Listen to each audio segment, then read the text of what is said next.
we went pawn shopping. Down there at the pawn shop, it was a really We returned a printer and we bought a watch. This watch.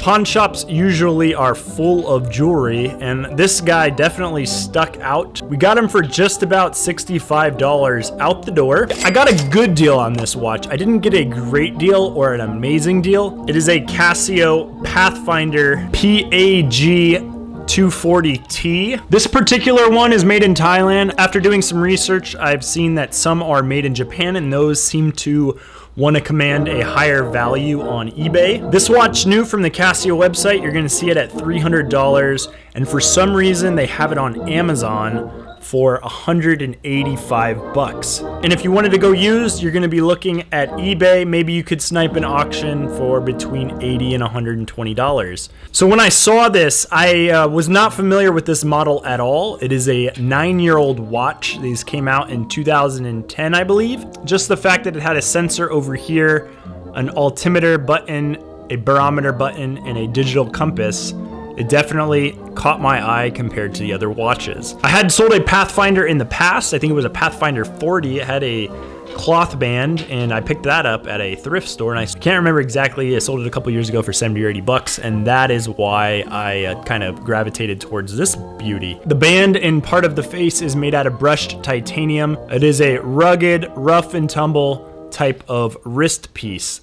I personally like older looking, I guess like older style watches. And when I mean older style, I mean just not a smartwatch that you have to charge every day.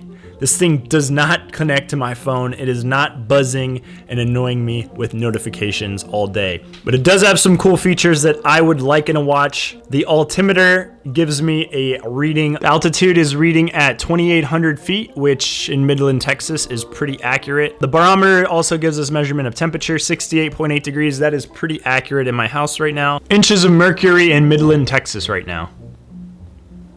These came back from a search. WeatherBug is saying 29.9 inches of mercury. My watch is saying 27. I'd say that's pretty close in accuracy, and pressure is obviously going to be changing depending on where the sensor is located, so there definitely could be some discrepancy there. I'm inside right now, and we have a compass, which is telling me that north is that way, and that is indeed the direction of north. It's got a readout of the date, the year, and a graph on that top left part of the watch.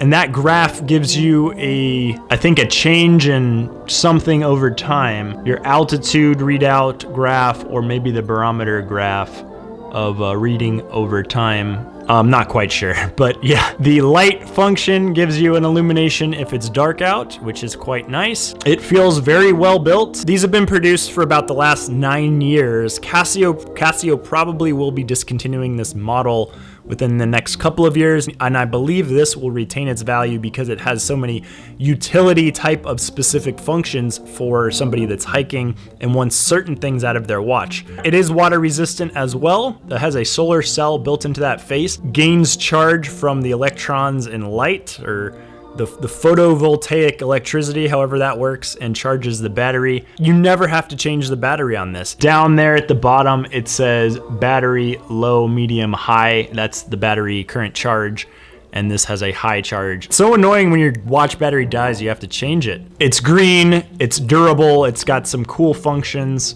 temperature readouts, and it does not connect to your smartphone. And that is the PAG240T by Casio. If you haven't already, please give the video a thumbs up.